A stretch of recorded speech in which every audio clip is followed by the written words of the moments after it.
1:12 p.m.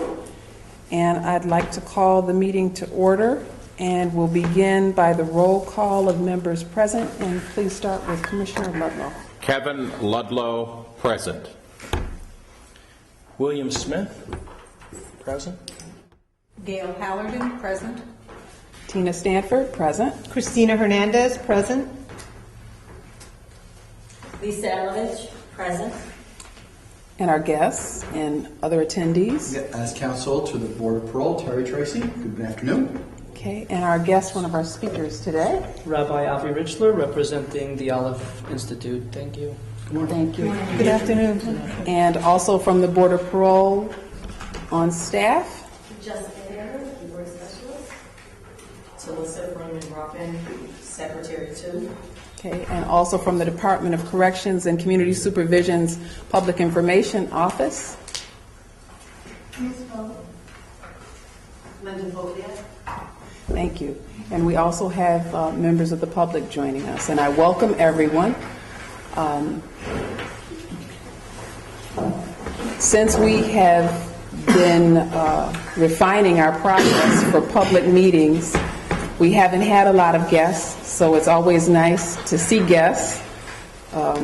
We've gone to a lot of effort to try to make sure that our guests, when they attend, are comfortable. And so we welcome you. Glad to see you. I need to let you know it's not an interactive process. We don't take questions from our guests in attendance. But if you do ever have any questions about anything you hear at our meetings, you're free to write in, and we will do our best to get back to you as soon as possible and answer any questions that you may have based on what you hear during the course of our meetings. But again, welcome. All right. At the moment, I want to call your attention to the minutes of September 18th, 2014. We've passed them out, and I would just ask that everyone take an opportunity to review them, and that if you have any corrections, to send them to me, or you can call the office, you can send me any corrections, scan them in, and then we will vote on any corrections necessary and accept the minutes at our next public meeting.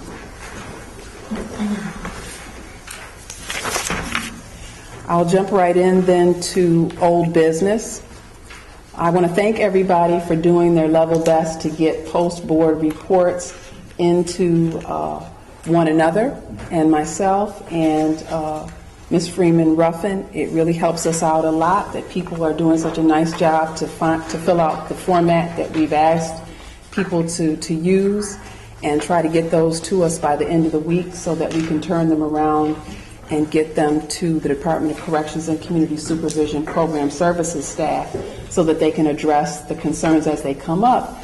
And I hope that you've all been encouraged by the responses and the feedback that we've been getting.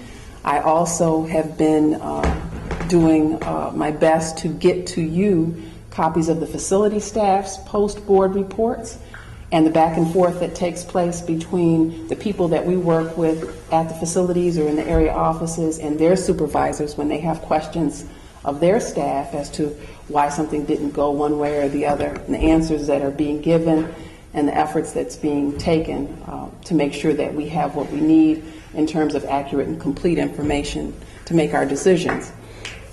So I'm sometimes I fall behind because there's a lot coming in every week, as you can imagine. Each of you who are lead for the panel at your respective locations have the one report. What we get back, however, when the facilities are doing what they're asked to do, is several reports representing one from each facility, and then I try to turn them around. So I think I may actually be a week or so behind in turning them around to you, but I will get them to you as soon as possible so that you should be getting reports from all of the facilities for which you're sitting as a panelist for that week prior.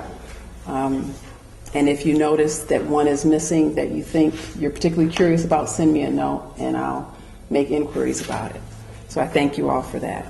I would also add one of the items that we discussed at last month's meeting was a request that we not have to take attendance in terms of all of the names of the facility staff. I've noticed that their reports include their facility staff, both in the location where the panel is as well as in the facility, so that that's not something you have to do unless you feel that, you need to. But certainly you should always know when you're doing the interviews who's in the room on both sides of the camera. And certainly the court reporters need to know that. But if you're satisfied that that's taking place, then that's something you really don't have to include in your report unless you want to commend the excellent efforts of any one staff person in your report, something of that nature, unless you have to name somebody. In the future, if that gives you any grace, you don't have to include that information.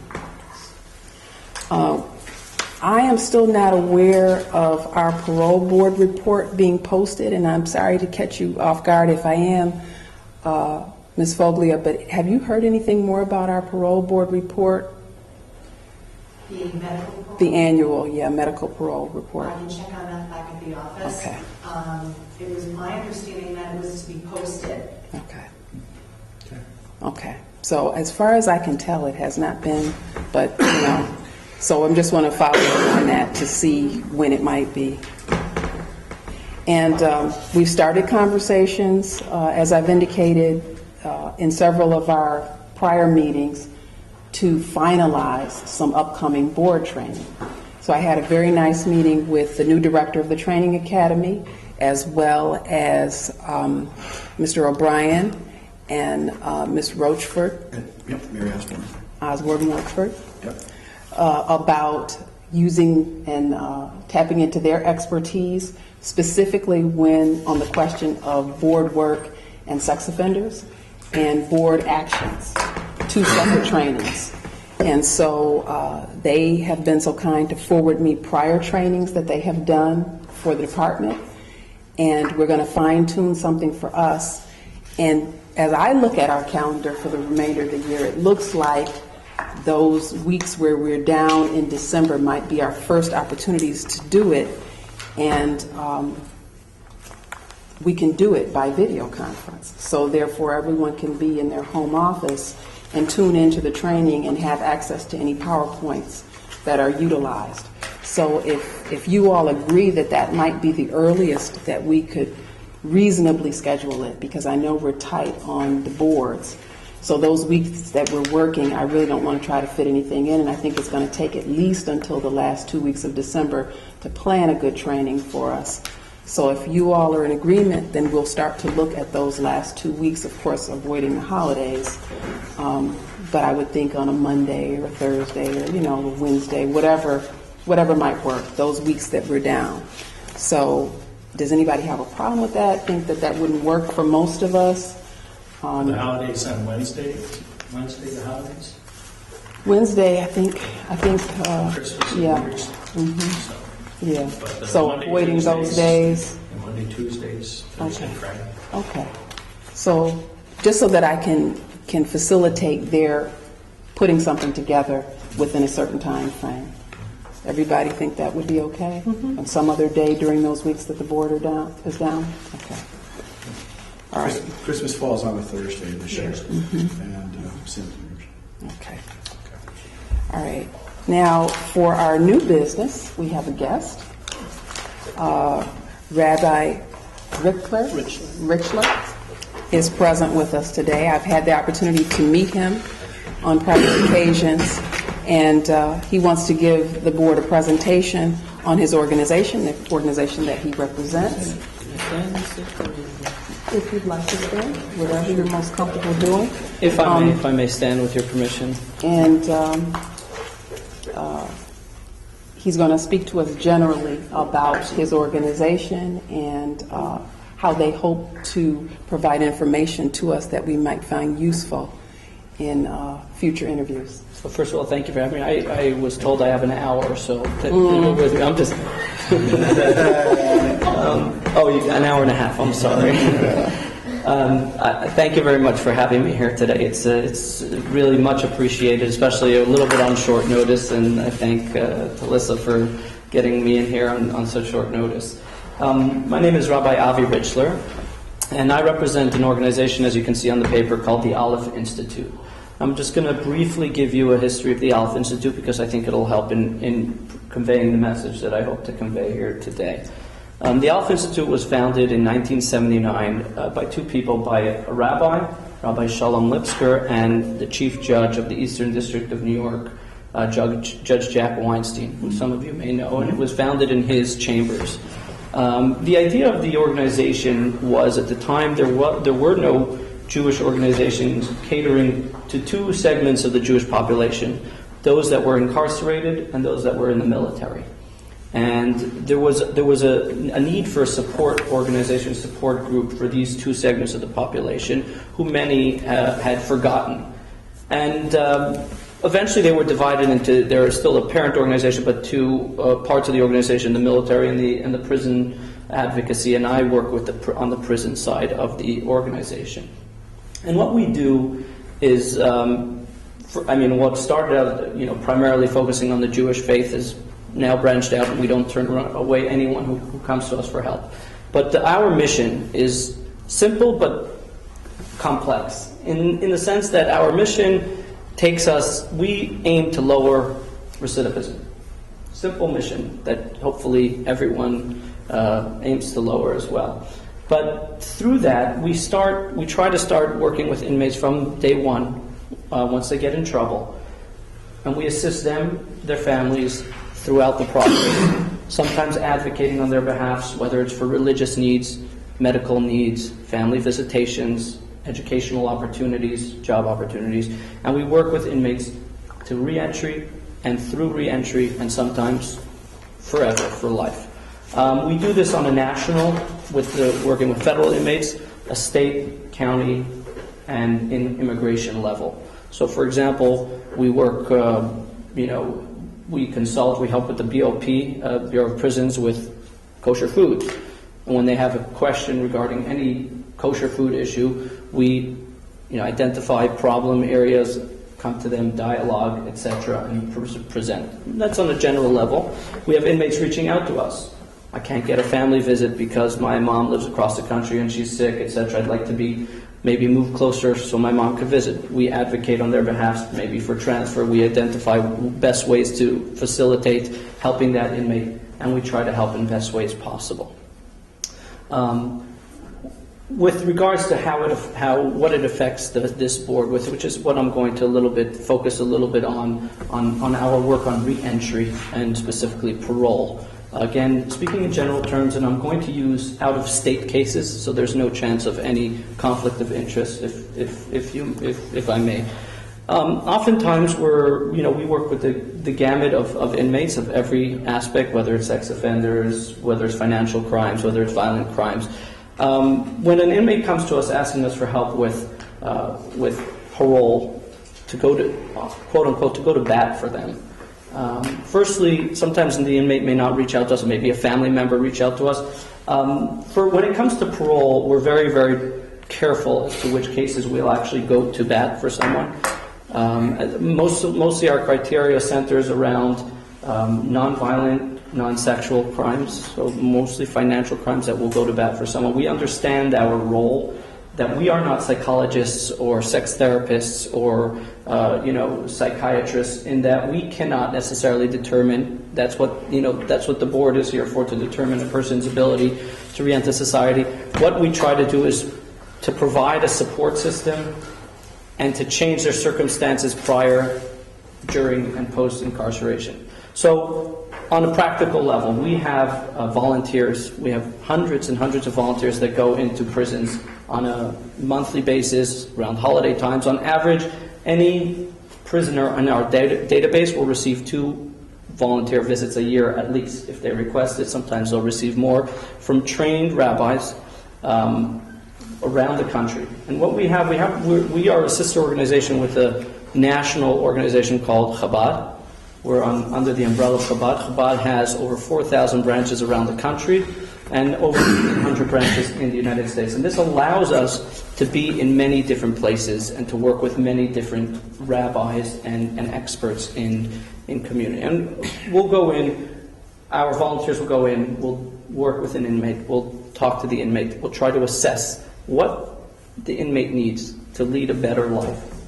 And the inmate doesn't necessarily have to be a term inmate. They could be a life inmate. But they're still living and they still deserve a chance to lead a better life even while incarcerated.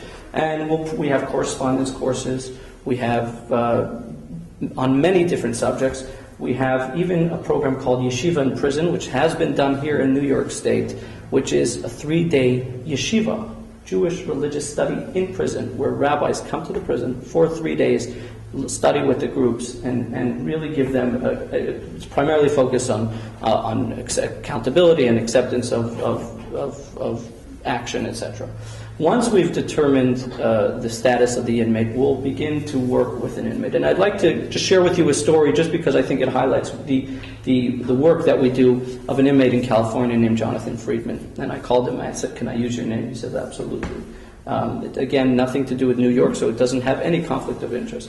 Jonathan Friedman came to us, and he was a kid who had been abused by his father for years and years and years. And the abuse was kept very, very quiet within the community. In fact, his father would force him to stay at home until his bruises were healed, etc. I mean, no one in the community knew. The mother was deathly afraid of her husband, and she wouldn't, as a common case, she wouldn't speak out about it. And Jonathan, obviously a very troubled young man in his early teens, began to use drugs. And unfortunately, this led to, an unhealthy lifestyle, and he did commit some minor crimes, but it was eventually sent to prison for dealing in drugs, selling drugs to others.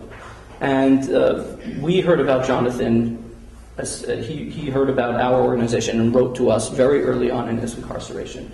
And the first thing we did, we sent some volunteers to the prison where he was to assess, and we saw what our volunteers came back with a report saying that this is a young man with a tremendous amount of potential who, if we don't get involved, is going to live a life of crime, but who said that he really believes that if we get involved in his case, it's going to be a success story. And we began to send weekly visitors to Jonathan, identifying educational opportunities. We guided him through the GED process. He got his GED in prison. He learned religious studies in prison. And eventually, he came before the parole. Now, Jonathan had no place to go back home to. He had no job. He had no prospects. He had nothing. He had no family. One of the things we did is we worked with his family to reconcile. I mean, the family had sort of wrote him off to reconcile his mother and him so that they would talk once again. She began to visit him in prison. We began to build a support network for him of community volunteers who would come in and meet with him. One of those community volunteers offered him a job when he gets out, provided that he was living sober, in a sober living environment. Now, he would go to rehab right when he left prison and live sober. Those are very expensive. We began a fundraising drive to fundraise for his sober living, and he went to rehab, sober living, and he's currently living in a sober living environment, funded by the Aleph Institute by donations, and we are a nonprofit. I don't know if I mentioned, and he has a job. He has a family. He has mentorship. Twice a week, he meets with a mentor in the community to ensure, because what we noticed, he was a lost boy, and he's now 22 years old, and he's got a life ahead of him. This is, when it comes to parole, what the Aleph Institute is aimed at doing. Now, we are, like I said before, we're very careful when the parole cases we come up with. And in this case, we did go to bat both in front of the judge to allow him to go to parole and to the parole board, and our testimony was taken into consideration for making the best decision. He was granted parole. And so today I'm here to hopefully impart on you that my organization, myself, I'm not just another faith minister, rabbi that writes a letter in support. We see that all the time. Someone's in trouble, they come to the rabbi, hey, can you give me a character letter reference? And there's not much weight behind it. Chances are the rabbi maybe met with this individual once, twice, 3 times, maybe is a member of the synagogue or the church, etc., but doesn't really know the situation and doesn't really understand the weight of going before a parole board and the decision the parole board has to make in terms of allowing someone back into the community or not. I believe we do understand these decisions, and we're very, very careful who we go to bat for. On average, here in New York State, I look back at our records, we did about 4 cases a year for the past 5 years. That's very few, given the fact that we have over 5,000 inmates on our database that correspond with us on a regular basis. So we're careful. We don't do a lot of parole. So my goal here today is to hopefully, present not just a letter, but a face to say that when we come to you with support, with information, we obviously work with the prison chaplains, the prison counselors. We work with, families, with the family psychologists, doctors, etc., to try to put it all together, to write a letter or to not write a letter if we determine that we don't think the person's, worthy of success. And I'll tell you, to date, the cases we've gone to bat for, there's a 100% success rate. There's not a single one of them who have ended up back in prison or back in a life of crime. And we take pride in that number. Because when it comes to parole, we put a tremendous seriousness in that, and hopefully when you see the Aleph Institute coming before you, you understand that we're not just another letter of support. My goal here today is to show you that we care, we put a lot of work into these inmates, and we believe that that our voice will be heard and hopefully will be considered. Obviously, the weight is on your shoulders to making those decisions, and that's obviously, I understand, not a responsibility any of you take lightly. But hopefully we can present as much information to give to you to understand that when a person who's come through the Aleph Institute comes before you with our support, an inmate can't just say, I have the support of the Aleph Institute. When they come to you with our support, that we're not just going to drop them once they leave. There'll be housing support, job support, mentorship, religious support, and that they've gone through a process to being vetted. And so I appreciate you hearing me out. I'm happy to take any questions if you have any questions for me. I do appreciate you hearing me out and listening. Well, what is the origin of the name Aleph? Aleph. The Aleph is the first letter of the Jewish alphabet, and it means one. And essentially the idea behind the name is that at our core we're all equal. Perhaps some of us didn't get the same opportunities as others, but at our core, it doesn't matter the color of our skin, the religious background, or socioeconomic status. Everyone deserves a chance. And so, on the prison level, in the Jewish community, and maybe other communities as well, but I'll speak from the Jewish community because that's what I'm familiar with, a lot of times it was swept under the rug. Someone got in trouble, they no longer had a family, they no longer had a community, they no longer belonged anywhere. And that just led to recidivism. Once they came out, there were no opportunities, there was no safety net, there was no community. The two single most important aspects of, or I guess there are 3, but of rehabilitation is obviously taking responsibility. But besides taking responsibility is family support and community support. I do believe that. Without any outside support, there's almost a 100% chance of recidivism. It's just the nature of the game. I mean, we've all seen it, unfortunately. And so we tried to be there, looking at, not at maybe the mistakes people made, but looking at their core, the human being inside of them, saying you deserve a chance to succeed. And again, we may not go to parole for someone, but we still believe that someone's in prison deserves medical, deserves religious needs, deserves educational opportunities. And so long as there's breath in someone, they deserve the opportunities they can get. And we may not see fit for someone to go before the parole board. If violent crimes, sex offenders, not to say that they're not worthy of parole, as New York State may see differently. We may not see fit to support such parole cases because we're not expertise in those aspects. But we will still give them their opportunities from all the levels of what we do as an organization. Any other questions? I do have one. So let's say someone is released, they haven't gone before a parole board. Are you, regardless of Yes. their crime, We're still there for you're them. still going to be there? Absolutely. We're still there. We have group meetings in many of our different offices. In fact, we have an office in Pittsburgh that has a sober living house as well. So we do help, and we're one of the only places in Pittsburgh. We work with a location that allows for sex offenders to live, because it's very hard for sex offenders to get housing after they leave prison. So while we wouldn't necessarily advocate for that inmate on a parole level, we will help them get housing. So we have inmates coming from all over the country. And so long as we can show some sort of ties to the state of Pennsylvania, which is a challenge in itself, we can get them housing in Pittsburgh. So if there's a relative, etc., in Pennsylvania.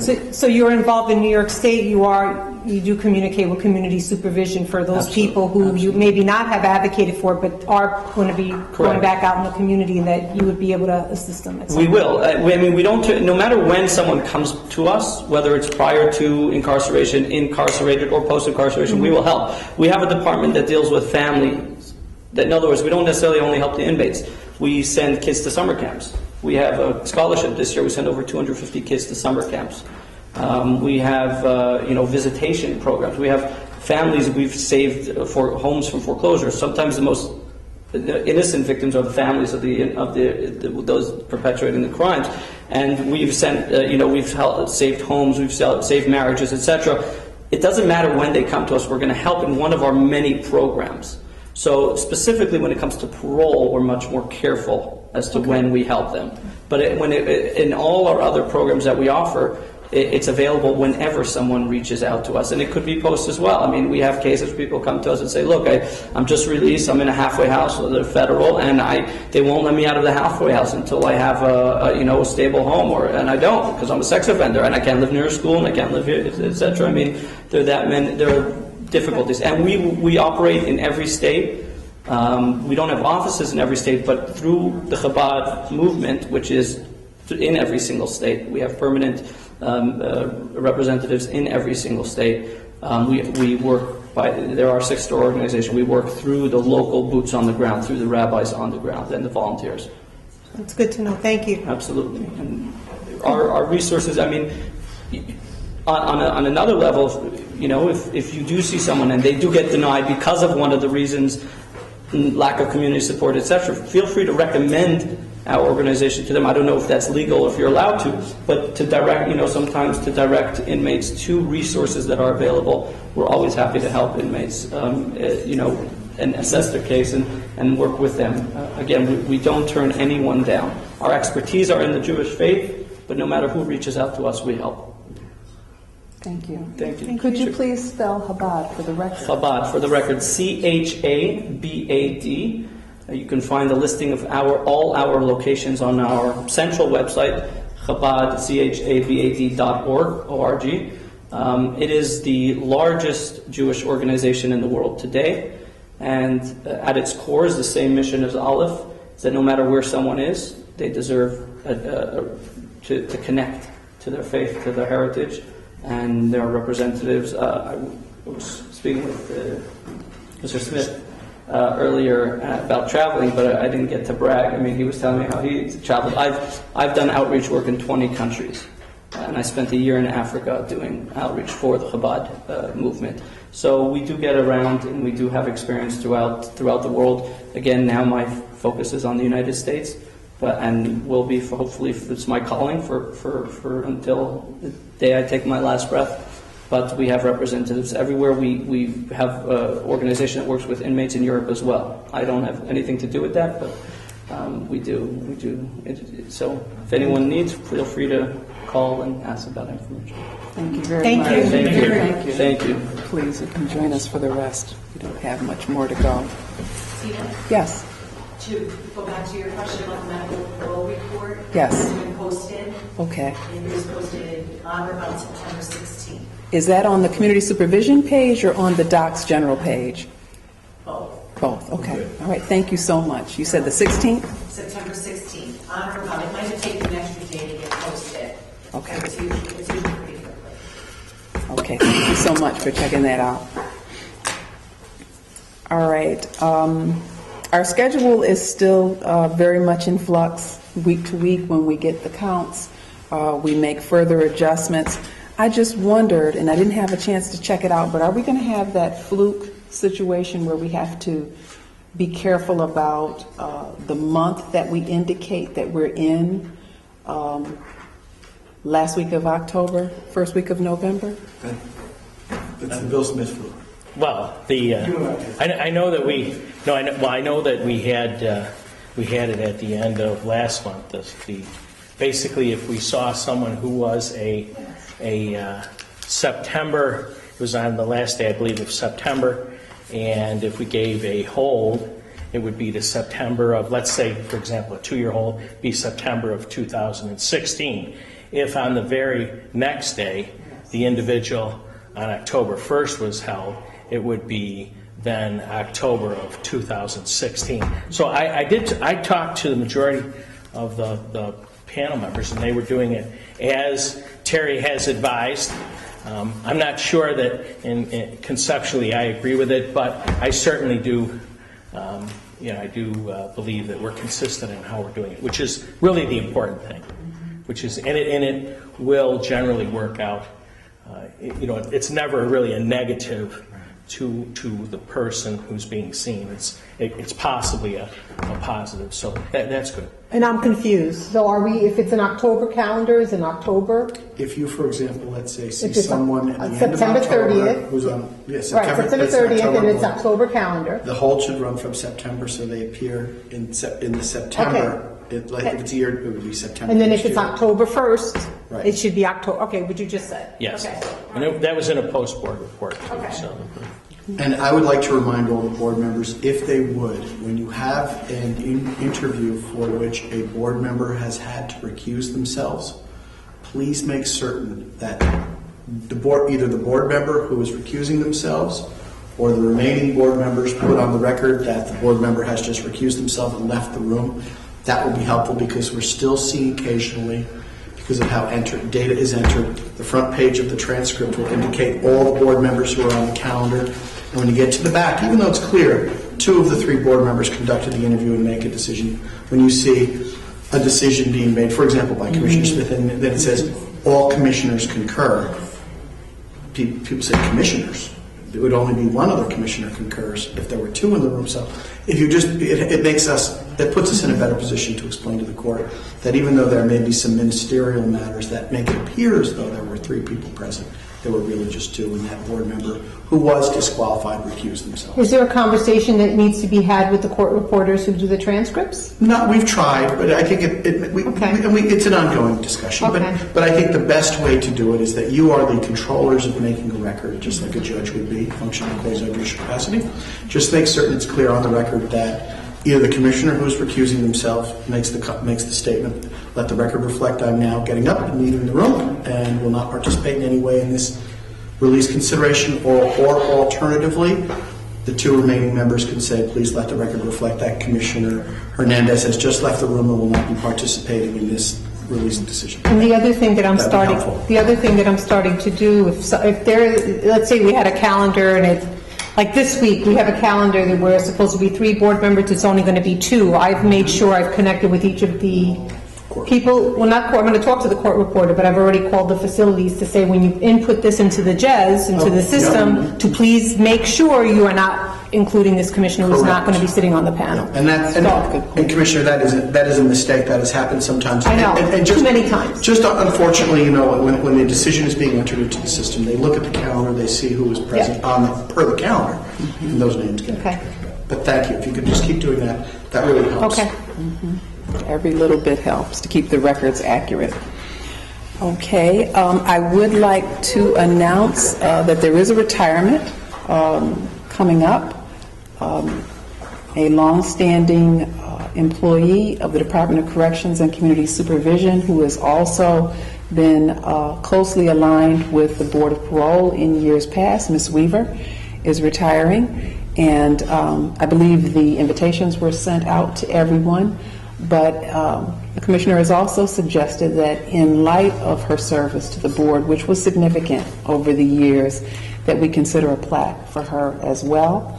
And we also have a plaque committee working on one to recognize Ms. Tobin, who's leaving Victim Services to return to community supervision. So we will follow up on those items. Does anyone have any discussion they want to give? I just wanted to make sure I mentioned it again. I think the actual party is week after next. Yes.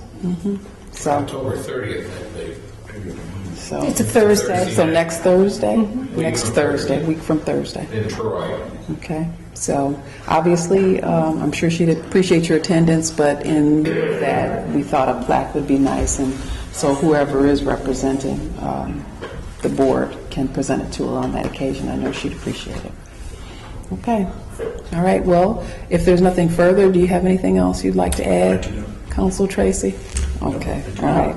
Then we will conclude the meeting, and I don't believe we have any issues for executive session in any event. So the conclusion of this meeting will be the conclusion of our meeting for today.